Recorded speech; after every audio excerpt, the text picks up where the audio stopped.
All right, we are live. It's the Spinnin Backfist MMA show for Wednesday, February 28th, leap year, February 29th tomorrow. And it's Robbie Fox, Jack Mac, Big Ev, as always, presented by New Amsterdam Vodka. New Amsterdam Vodka is born from an uncompromising passion for great vodka, while making great vodka is a passion. We are inspired by those who stay true to who they are and share an unbridled passion for everything they do, from pursuing their dreams to celebrating with friends to having an epic night out. That is why New Amsterdam Vodka is the official vodka of Barstool Sports. Find your wins with New Amsterdam. Best in the biz. Pink Whitney, their normal vodka, everything that they make is top of the line, top shelf stuff, but affordable. You're not going to break the bank. New Amsterdam, that's why they're the best. Yeah, shout out New Amsterdam. I'm sure it'll be flowing with St. Patty's Day coming up. There's unlimited products from them. Shout out New Amsterdam. I mean, it's just there's not a whole lot to say except for best in the biz. Find your wins with New Amsterdam. Hopefully, we'll find some wins this weekend with New Amsterdam vodka and enjoy it during the fights, even though it's an early fight card, but it's still never too early to responsibly drink New Amsterdam vodka. It's a kind of a weird card this week, huh? Like looking down the line at it before, especially odds wise, there's a lot of like obviously crazy heavy favorites on the card, and then a lot of fights that like are almost stay away fights. How do you guys feel about this card? Yeah. It's an interesting one because it was supposed to be in Saudi, I believe. So they had a lot of booked Yep. fights with Al Sawadi. He's Palestinian. Basharat, he's I forget where he's Middle Eastern, obviously Shamil, the main event. And then so there's a lot of those fights, and then they realized they weren't going to do it then. So they kept those fights. So I'm interested. You are right, though. I usually at this point in the week, I have a good idea of who I'm going to be on and whatnot. There's not a lot of appetizing uh, bets this week. Obviously, we'll get into it, but how do you feel, Ev? No, I mean, me and you talked about a little bit yesterday. I feel the same way. Like there's a lot of big favorites that are usually kind of tough to bet. I think I think for me, gonna be kind of like prop heavy here. Something I usually don't do is like the over under like rounds. I think that might be have a few of those that I kind of like on this card because I think there's some mismatches that's probably like the safer way to try to take advantage of them than just laying like minus 800. I mean, that I'm just like maybe in a parlay I would do that, but even I don't love like doing that kind of stuff. I just don't think it works for me. And it's such a volatile sport. Like I just don't love doing that. But I've been coming around to it a little more. There's a few spots that I do like, so I've been feeling better about it. But I agree with Jack. Usually like on Wednesday I know I'm like pretty confident where I'm gonna be at, and there's definitely some spots I'm still kind of like up in the air about, but there are some spots that I like. Some like I said, some rounds and stuff like that. So we got some plays for the people. Any news you want to get into before we get into this card? I mean, Topuria kind of has been taken over the week in terms of media appearances. Real Madrid calling out everyone except people in his weight class. He's gotten some shit for that, but he's obviously just becoming the superstar that he was promised to be. Yeah, he obviously was at the Real Madrid game over the weekend. That was unbelievable. Evan and I talked about it. I mean, it was sick. Like the entire crowd was just in love with him. He got his Spain citizenship yesterday. Now he's a citizen of, I think, 3 countries: Spain, Germany, and Georgia. So yeah, he's a superstar. He's like becoming a superstar. He still has a little ways to go, but he is calling everybody out. The other athletes, the other Spanish athletes love him, man. Not even Spanish, European. I mean, all the Real Madrid guys were just like in awe of him. Jude Bellingham, who's a massive name in the soccer world. He's Real Madrid's big, like, best player right now. And then obviously Sergio Ramos, who went all the way to Jacksonville, Florida, to watch him Yeah. fight Josh Emmett, which is crazy. Yeah, Evan and I talked about it. I mean, it's sick. He's everything and more. And I'm sure the UFC is head over heels about him. And I think they are probably thinking, yeah, we may be able to fill up that soccer stadium to fight outside, and it has the roof, so Dana is maybe interested in doing it. He may do it. That would be sick. That would be sick. Yeah, that'd be awesome.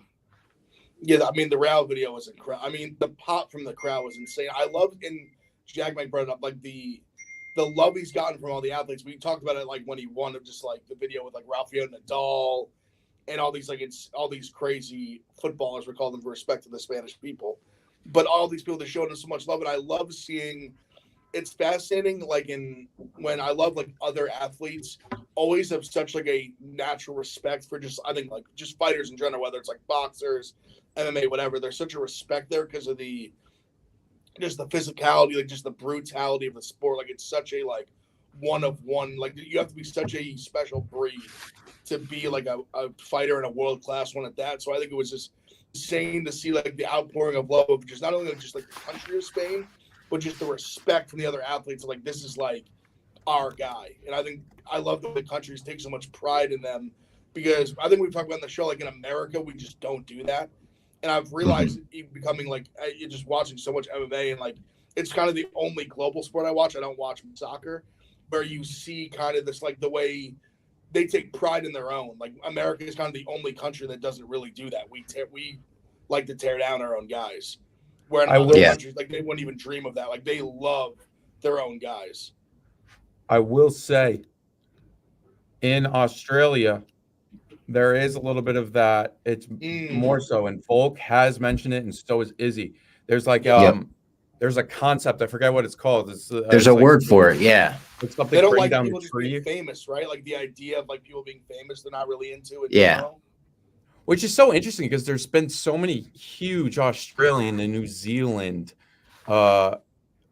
either artists or actors. Actors, yeah. But there is that concept, and Volk's talked about it a lot. Izzy had did anybody watch him on Theo Von? He had a quote that said he was in for 300 against DDP, right? And they said DDP said no. But who knows if that's true? Like that could be. The facts line up in that he was quoted like a couple weeks before that DDP saying like he wasn't going to be ready for 300 basically. So and I mean Eugene Adesanya's coach was saying like basically he's ready. Basically was like saying he's ready to go for 300 if they want him before they announce it. So I guess we don't have like 100% confirmation of it, but the stars seem to have aligned.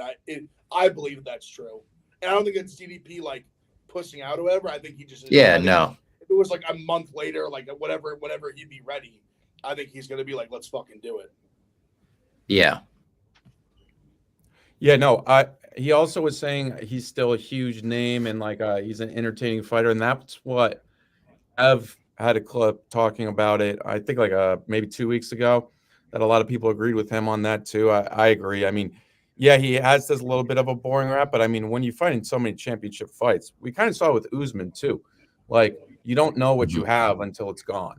And not to say we actually have had a pretty good 185 champ since. I mean, Strickland was entertaining against DDP. Now DDP, we have the Izzy fight coming up, but Izzy does, he like him saying, "Hey, I deserve the credit for the entertaining fights I put on," is true. Like, I mean, you have to give it to him. He does have boring fights, but I mean, he's kind of like Floyd Mayweather. And I think Ab said that before, and a lot of people have. It's just he is what he is. But I will say, Izzy's great on the mic, and I thought it was a pretty good episode too with Theo Von. Theo Von's great at interviewing these guys too, so you kind of get a good vibe of them. And shout out to Chatbot Jerry in the Rumble chat for bringing this up. Ryan Garcia calling out Sugar for an MMA fight is crazy. Over under half a round. This was a crazy clip if you didn't see it. The whole interview is a little weird. Ryan Garcia giving off a little Oscar De La Hoya energy in the interview, I saw some people saying. And he claims, I texted Dana White, hit me back. I want to kick Sean O'Malley's ass, which he thought rhymed in some way. He was like, ooh, that was kind of a bar. That rhymed. It didn't rhyme, so I don't know where that was coming from with Ryan Garcia. But yeah, he says if I trained with Nate and Alex Pereira and I really put my mind to it, like I know I could beat this guy. I'm unbeatable. I blogged it. I don't think there's ever going to be any movement whatsoever in this becoming a fight based on especially Ryan Garcia being like, yeah, they'd have to pay me a bag, but it's like the bag you would ask for is astronomical. It would break the pay scale of the sport, I'm sure. I don't think he's interested in taking a leg kick either. And like if he could withstand leg kicks, he would get taken down and strangled by Sugar, which Sugar said as much on his response. He was like, I would kill you within minutes, dude. And obviously, yes, that's what would happen. He also said his bodyguard is fluent in MMA, and he out wrestled him. And then did you see Sugar Sean and Tim Welch's video last night? It was really they did the good. reenactment. Yeah, and with De La Hoya. I will say, I mean, Haney and Garcia do not like each other. Also, no, Garcia is a special breed because he said Merry Christmas to Devin Haney, and Devin Haney's Muslim, and then Haney took that as disrespect, and then Helwani asked him about it. He's like, I didn't know Muslims didn't celebrate Christmas. I was like, you're apparently lying. Had no idea. Yeah, like what? Like, apparently had no idea, but said that anyway. Yeah, well, and anyways, they got into it yesterday. Devin Haney was saying Ryan Garcia is an alcoholic, that his breath smells like alcohol. I think I'm excited for that fight. Their build has been pretty good. I mean, their face-off where they just talk shit in each other's faces for like a minute straight. That was great. Av, are you excited for that? Yeah, I mean, so listen, I don't like. I think Sugar would.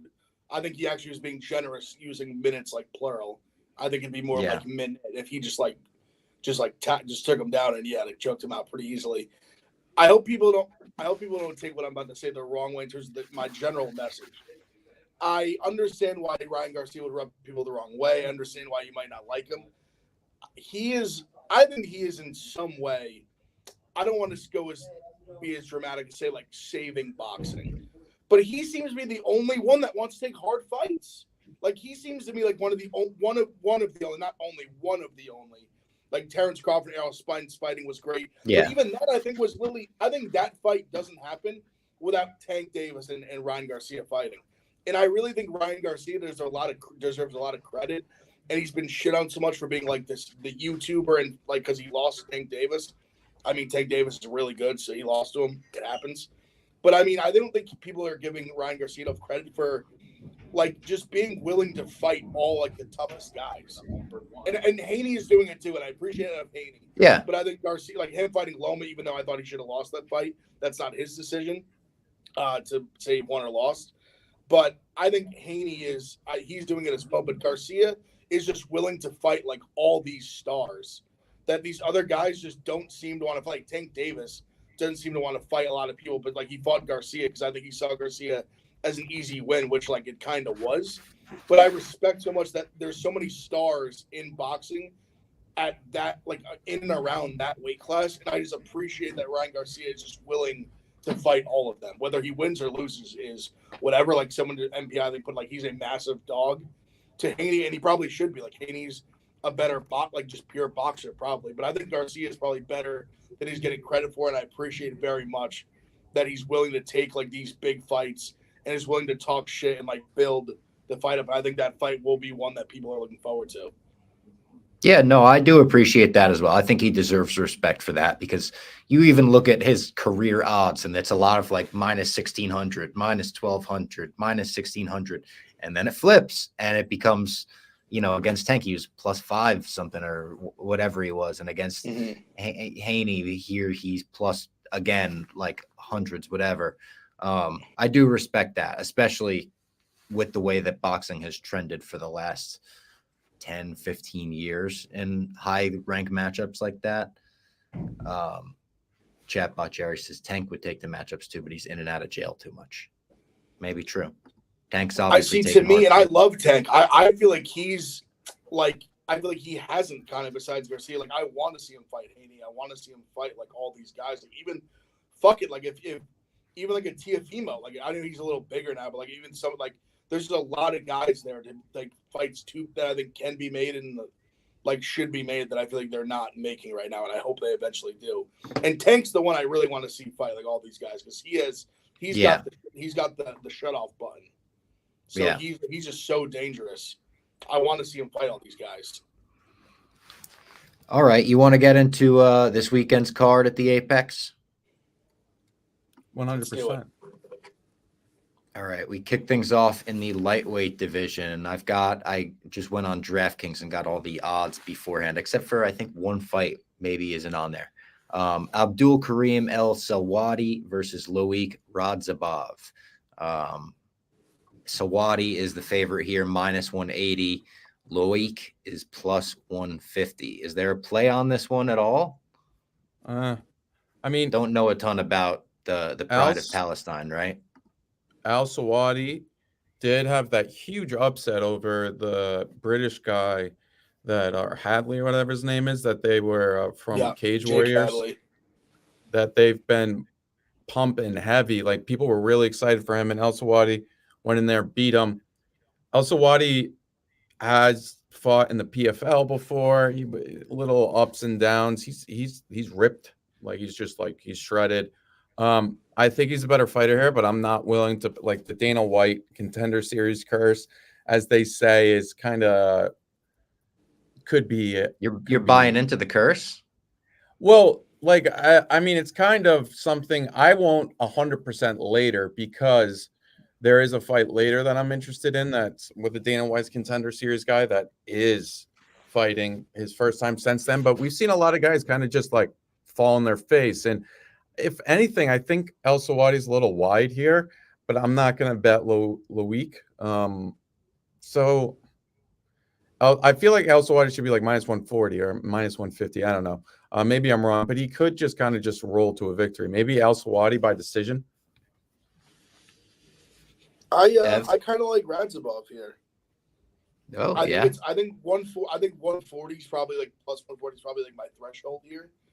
So we're splitting hairs a little bit, but I think I agree with kind of Jack Beck's point where I just feel like we're seeing like maybe a slightly overvalued due to a win, which we've seen quite often in MMA, where you see a guy is a big win, is a big dog. All of a sudden, like the next fight, he's a favorite, and I think this line should be closer to like evenish, something like that. But Radzhabov, I mean, he's a veteran. He's had fights. He's been like very competitive. Like I could easily see this being a very competitive fight where it's like a coin flip at the end of it, and I'll take the plus 20. So not like some nuclear missile whale play or something, but yeah, I think he's worth a play. The next fight, I don't know if it's going to be a coin flip. It's Ludovic Klein versus AJ Cunningham. Klein is a minus 800 favorite on DraftKings. It's one of the, and he's not the most heavy favorite on this card, which is crazy. Yeah, there's a lot of heavy favorites here. I kind of like the over 1.5 here, to be completely honest. AJ Cunningham's he's an Arkansas. He's from Oklahoma, but he's an Arkansas. He trains with Bryce Mitchell and the crew. He's a tough son of a bitch. I think unless he kind of just gets like head kick KO'd, I think he could find a way to get into the round 2, round 3. I kind of like the over here. And he's a tough guy. So I'm almost betting on Ludovic finding the finish late or a decision. I kind of like the under. Oh, really? Oh, I kind of think this is like just a total mismatch. I think Klein's pretty good. I think there's part of it that you kind of were selling me of scaring me a little bit of like, damn, am I gonna sit here like he's Cunningham's just gonna be like a punching bag, but for like 2 rounds? Because I think Klein's gonna just beat the shit out of him. So I think it goes shorter, but you're somebody who just if he's just a tough bastard and can just kind of just take a beating and just hang in there. I think it gets like I think Klein finds a finish at some point, but I tend to think it's more earlier. But and my thing is like Ludovic Klein took Jai Herbert to decision. yeah, he did. Like Ludovic Klein's last finish was damn. I can't. It's for last It was, finish against Shane Young in 2020. I think he like head kicked. Oh, yeah.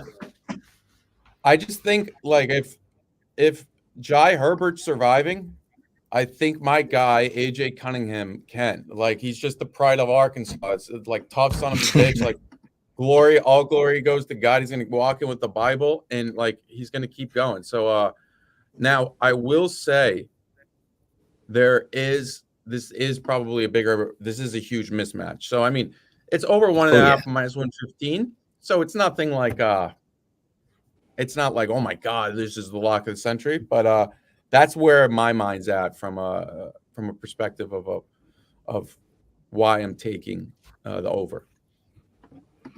Then we've got Christian Leroy Duncan versus Claudio Ribeiro. Leroy Duncan minus 305, Ribeiro plus 245.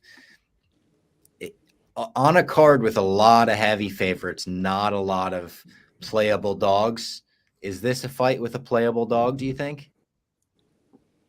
I kind of just think Christian Leroy Duncan is a guy that like he manages his range really well and whatnot. And I'm looking at him round 2. Ribeiro just finds a way to lose in round 2. That's just what he does. He comes out round 1, has a moment or two, and then just dies. So I'm looking at a Christian Leroy Duncan round 2. And I think he low-key may be safe. No, I'm not going to say he's safe as a parlay piece because this line is probably a little bit wide. Ev? Yeah, I said to Jack like early in the week. When I saw Ribeiro at plus like 245, 250, I was really considering it. But I really don't think Christian Leroy Duncan is that good. I think he's like decent, like okay. I don't think he's great. I don't really think he should be laying minus 300 to most UFC fighters, really, like any of them. So that's the part. But it's where I'm having the pause is that I could easily see Ribeiro just getting murdered at some point in this fight. But he also is explosive. So I don't think it'd be like the craziest thing. Like I wouldn't be just like, oh my God, no way if Ribeiro like hurt him early and was able to win or something like that. But I'm very like on the fence. Like I really want to pull the trigger on Ribeiro, but I'm also just like he could just die in like 2 seconds. And I'm like, fuck. But I think I might pull the trigger on Ribeiro. It's like a dog or pass for me, or like Jack, like I think if you're gonna bet Duncan, like go like rounds, like maybe try to pick like a round. And then another mismatch here. We've got Ayman Zahabi plus 550 versus Javid Basharat minus 800. Another minus 800 favorite. Zahabi, everyone calls him Ariel Helwani. He's got to go in here against a minus 800 favorite now. They're setting him up for failure. Yeah. I mean, like this, like if you think about it, the line's probably wide. Like Basharat, like Zahabi fights once a year, and then just like manages his distances of like. I don't know. I mean, the guy's on a win streak. He's on a win streak. Like, if you want to take a shot at him, I guess. Like, I guess. In the Rumble chat, they're saying Gibardo. He's saying Zahabi might be worth a sprinkle. Ev's nodding his head. You agree, Ev? I think he's worth a sprinkle. Sprinkle is the right word. I think he's worth a sprinkle. Basharat, he's so weird because he has been he's been really good. He's been dominant in terms of like a minute winner, rounds winner. He has not been like a finisher or anything like that. Zahabi has been weirdly good to me as a bettor. I don't know why that makes me feel. It's people that have like been good to me. I like go back to the well a little bit. So loyalty. It almost like his winning for me prior has like earned him a sprinkle from me. Yeah. And I agree with Jack. I think plus 550 is. I think it should be. Maybe it should be more plus like 350. It's probably 400 is maybe where I see it. So we're a little bit of value as the sharps like to call it. But one of 5 undefeated fighters on this card is going to lose. I mean, odds would probably suggest that, one of them probably will lose at some point. Which one is the most likely to lose? Me and Jack said that yesterday before. We're like somebody's going to lose. Like one of these big favorites is going to lose. They have to. I don't know. Yeah. And I kind of feel like this. I almost feel like this is the one that I kind of feel like could be that one. Mm-hmm. I mean, in Eb's defense, and also like anyone betting the hobby, like this one will probably go to decision, and Zahabi loves to just kind of like not engage a lot, and if he stuffs some takedowns, maybe he lands some punches. He does. Like Eric Lang is not really great, but he did knock him out. Fast too. And Zahabi's he's fast, and like he beat Ricky Tercios and Eric. Like, I mean, I guess, yeah. Like I've taken worse bets before, you know. Like he may get up to like 700. That's thing is, Chatbot Jerry's saying Basharat's legit top 15 right now, though. Which is true, but like top 15 guys can lose. Yeah, anyone could lose. Zahabi. The next fight, if Zahabi gets like 600 plus, it's like an auto. Yeah, 600 is my number of like 600 or more auto. He's getting a sprinkle for sure.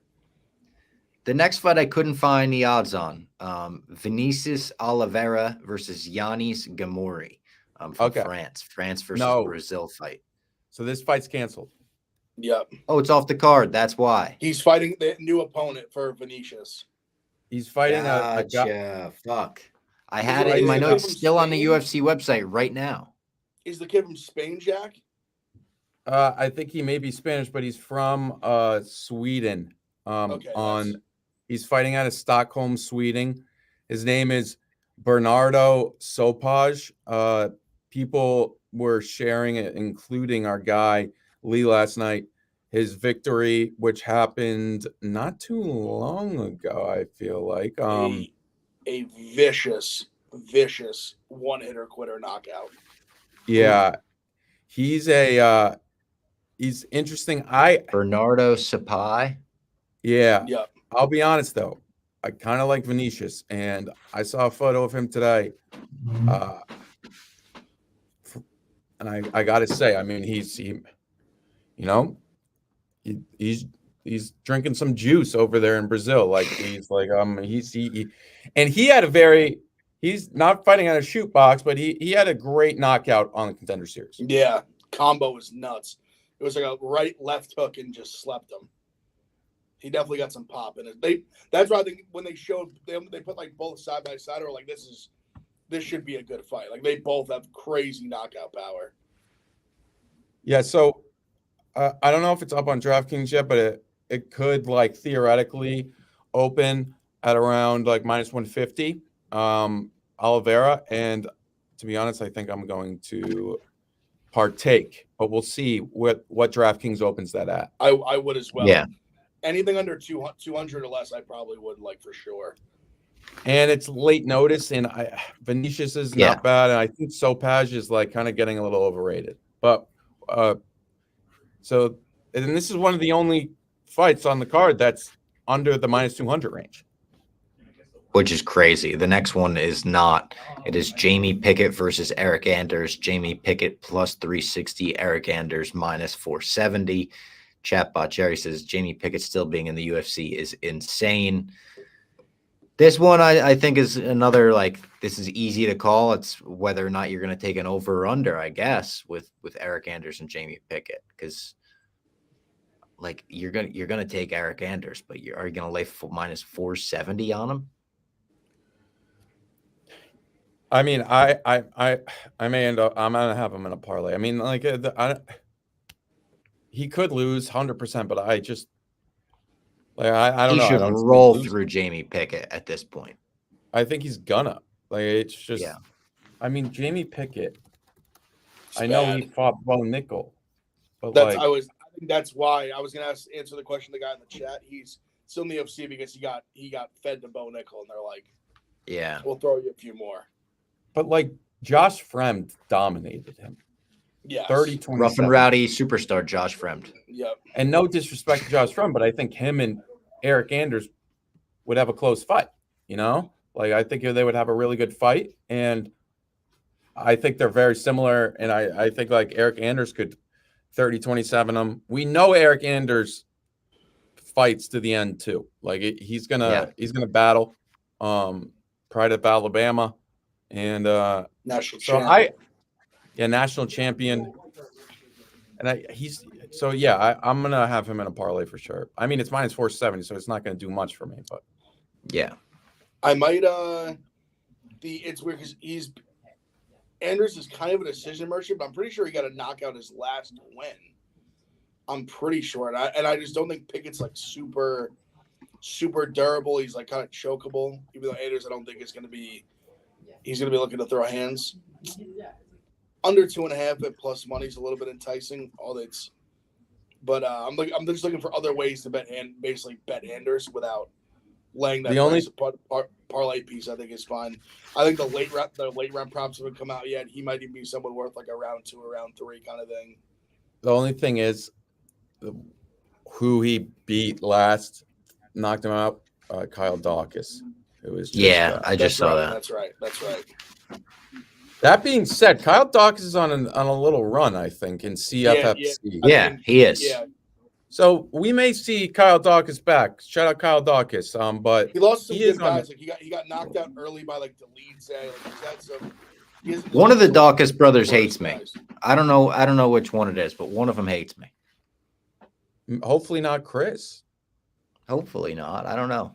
It's either Chris or Kyle. One of them tweeted me once and was like, I'm going to corner my boy to fight you or something. I was like, why? I'm not fighting anyone. Interesting. On to the main card. Ben Mintz's best friend, Matt Schnell, versus Steve Urkeg. Mintz loves him some Matt Schnell, plus 285. I assume we'll see on the Barstool group bets on DraftKings that Mintz will play him this weekend, you would think, as a dog here. Would you guys play him as a dog here? I'm going to be honest, and I don't want to be mean. I don't think Mincy knows Matt Schnell's fighting this weekend. No, he probably doesn't. I doubt it. That being said, I think Urseg may be just like that much better. I think he's going to get a sub, club and sub. Yep, me too. Plus 225 by sub. Yeah, let's do it. We're in. Boom. I'm in.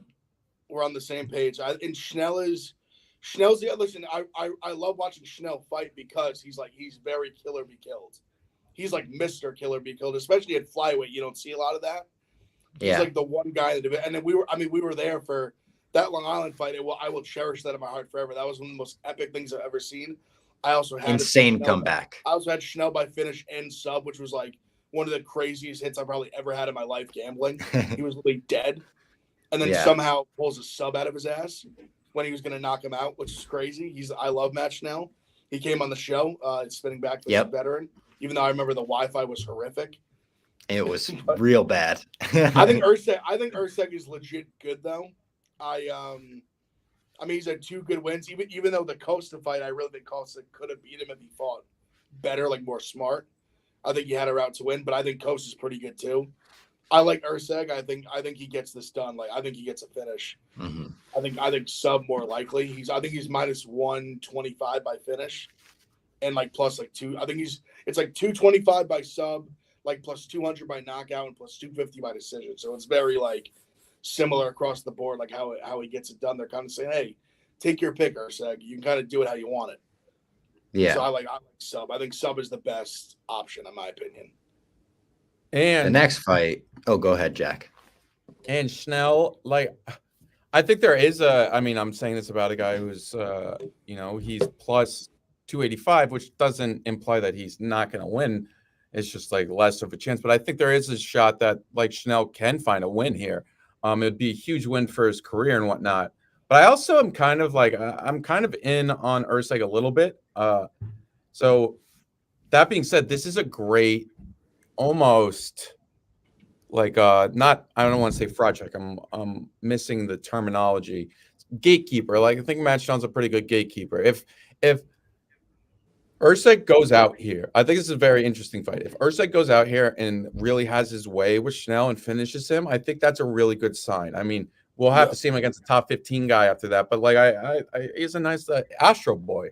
You know, it's Yeah, I was Astro Yeah. Boy. I mean, Yeah, he, Astro Boy, he, like, remember but- he beat Dvorak. That's why he's here. Like he came in short notice UFC and just beat a ranked guy, and then beat Costa, who I think people are like very like high on as a prospect at flyweight. So yeah, I agree with you 100%. Like if he just goes and like finishes Schnell in like the first, second round, I think he gets like and especially the way the spot flyweight's in right now, I think he does that. He gets like a pretty big next fight. Like I'm like top. I mean, Schnell's top 10, right? What is Schnell like 8? Yeah. Schnell is 9. Okay, so I mean, if he beats Schnell, I mean, he's gonna get like a top like he's gonna get somebody like really good. Well, Yeah. I didn't even realize Schnell was 8, 9. 9. And he's been there for a long time. He's been in that like 6 to like 12 range for years. Yeah, so here's how I see it. Usyk knocks him down. Schnell doesn't know where he is, gets on top. Schnell doesn't get like brutally. I know Nicolau did kind of do it to him, but like brutally KO'd. Like he kind of just like finds a way to not die. But the sub will be. He gets like guillotined. Yeah. After he gets hurt, he gets like clipped and then like they jump guillotine and he taps. The next fight, Umar Nurmagomedov minus 1,200 versus Bizat Elmakan plus 750.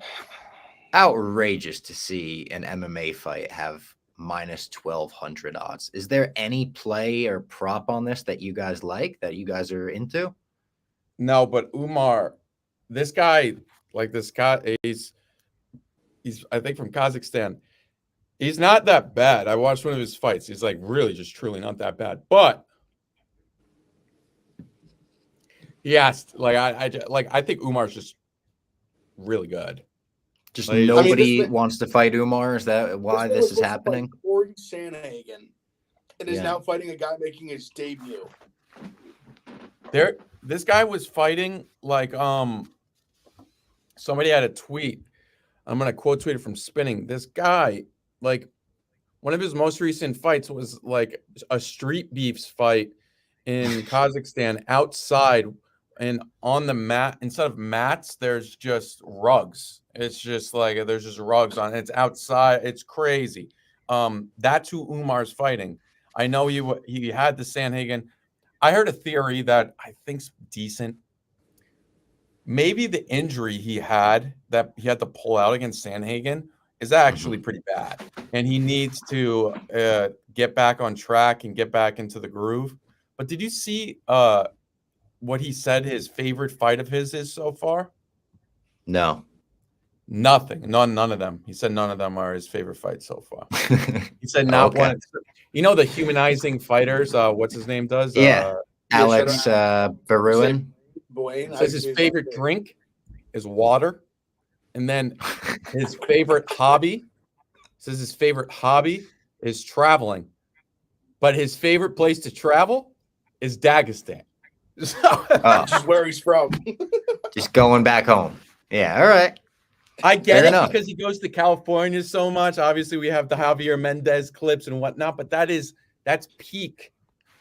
That's just hilarious. Like that's just like, oh, where's my? Yeah, it favorite doesn't place really to travel? humanize him much. It just makes us be like, all right, yeah, I guess he just wants to go back to Dagestan and drink his water.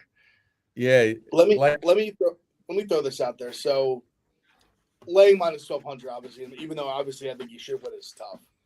What are our thoughts on the props? He's plus 350 by knockout. He knocked out Not Barcelos. bad. Is there my problem is that even like is there I'm looking for a ground and pound knockout here maybe, but he I guess when I see it play out my mind I could see him more like a rear naked shove. Where he's plus 140 by sub. Not bad. But the problem is he is. What is he via decision? Like, what if this guy's a tough son of a bitch and makes it all the way? He's minus 125 by finish. He's minus 125 by finish, plus 120 by decision. I don't hate by decision here. We've seen a little bit obviously displayed the knockout power against Barcelos. We saw him, he's tapped a few guys like with the rear naked choke, stuff like that. I would think he gets. I don't He know. better There's get a something about finish. But what the, if he the doesn't? the 350 by knockout was enticing me because I just feel like that's a big number for Yeah. someone of his caliber versus someone of potentially this guy's caliber. Yeah. The next fight on the card is Alex Perez, number 7 in the division, plus 280 versus Muhammad Makayev, number 8, minus 355. I know How do we what feel people about are going to this? say. What are they going to say? They're going to say, well, like, this is like value Perez. I think I'm in on Makayev, and I think he's going to submit this guy. I don't think Perez really wants to fight. I think, and here's the thing: people get on Makayev a lot for things. That guy goes for finishes. Like, he got a finish on Tim Elliott with like 2 minutes left in the third. He's gotten finishes on guys in the third a lot. He goes for it. I like it. Give me Makayev. I just think this guy, all he cares about. I know people were like, he should have tapped when he had the knee bar thing. Knee bar on. Yeah, but yeah. This guy, all he cares about is fighting. And I know, don't get me wrong. Do I think he would go and kill Pantoja? No, I don't think that at all. But in this fight against the guy who's pulled out 12, it's not all his fault, but like he's had 12 canceled fights in the past like 4 years. If he gets to the cage, I think Makayev gets on top and Perez just gets tapped. Like, knock on wood that this fight doesn't get canceled. We're still a couple days out. Yeah. Yeah, Jack, I agree with you 100%. I've been someone who's not been like the biggest Makayev guy. Yeah, I don't really like Makayev either. But I do think he's going to win this fight. This is a sub. I think he's sub. He's plus 150. When we've seen Perez get subbed early. Granted, his last 2 fights he was subbed in the first round. Granted, they were Pantoja and Figueiredo. Mm-hmm. But I mean, and Pantoja I think is really fucking good. I think he has a chance to hold the belt and flyweight for a while. But I mean, if you guys remember that, even though it was a while ago, remember that fight? He literally treated Alex Perez like he was like not even like a real person. Like he just came at him with no regard, no respect, just jumped on his back and choked him out, and it was like that simple. And then jumped on the cage, got on the mic, and said, "Give me a title shot." Like I'm just running through these contenders, and I just think something maybe not quite that dominant, but I think I get something similar-ish. Like I think Makayev gets this done by sub, but I think he gets it done even early. Like I think he gets it done in the first 2 rounds. There you go. You could play those on DraftKings as well. The co-main event, Vitor Petrino versus Tyson Pedro. Petrino minus 305, Pedro plus 245.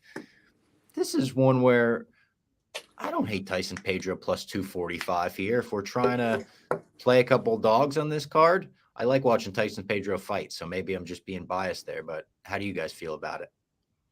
I could see it. I think it goes either one of 2 ways. Like I think I'm not breaking any news here that it's probably going to go under, not go the distance, but I think it's Tyson Pedro round 1 or Vitor Petrino round 2, round 3. I think I'm going to be on Petrino round 2, round 3, or he may come out here and just starch Tyson Pedro. I'm not the biggest Tyson Pedro fan. Like he's long and he throws fast and whatnot. It looks like he should be tough. He has the tattoos, but it's just like, unless you're like Ike Villanueva, like I don't know. I don't know if you like are scared of him. His last win was over the Pleasure Man, who I just don't think is good either. Jack brought up Ike, like his wins are Ike Villanueva, Henry Hunsucker, like his wins are in the UFC over legitimate tomato cans, respectfully, for UFC caliber tomato cans.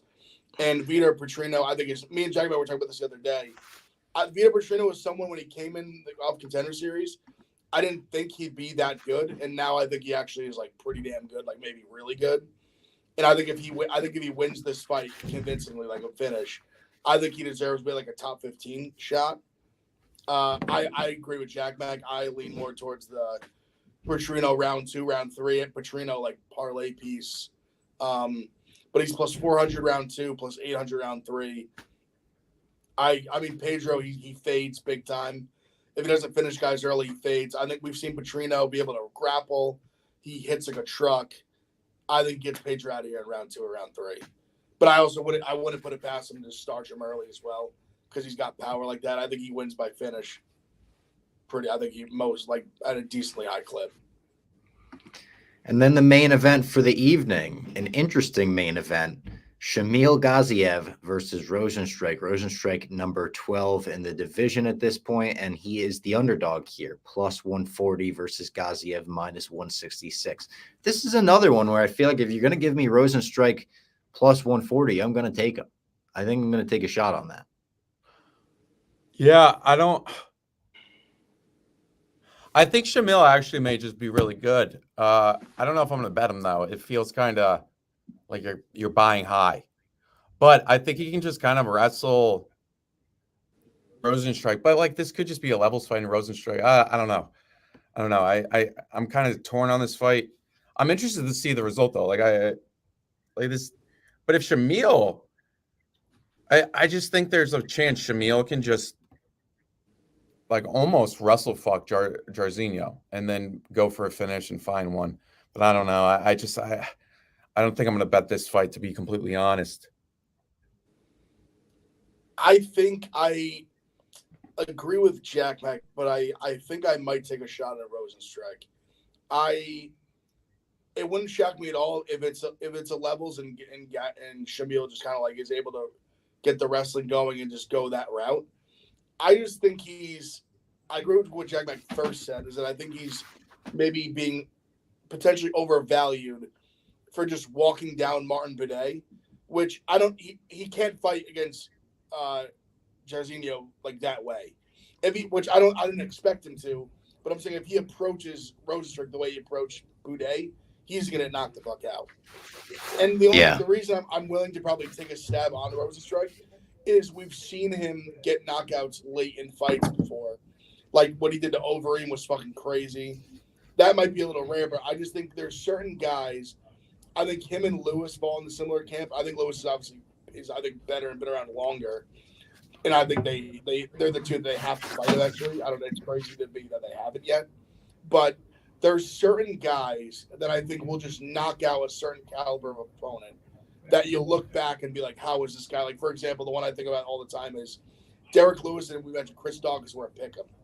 Like, you think that now, and you're like, how the fuck did that happen? Like, how did that happen? Yeah. And he just walked in there and just knocked him out silly. And Rozenstruik actually did the same thing to Dawkins. He walked in there, immediately knocked him out silly. And I think there's a chance that I think Gaziev, he's bigger, he's stronger, he's tougher probably than Dawkins is. But I think there's a real chance that like if Rozenstruik just needs one.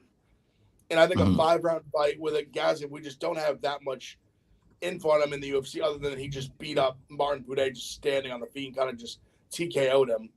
But I don't know how good Buday really is. And Buday doesn't have the threat of real like one-punch knockout power.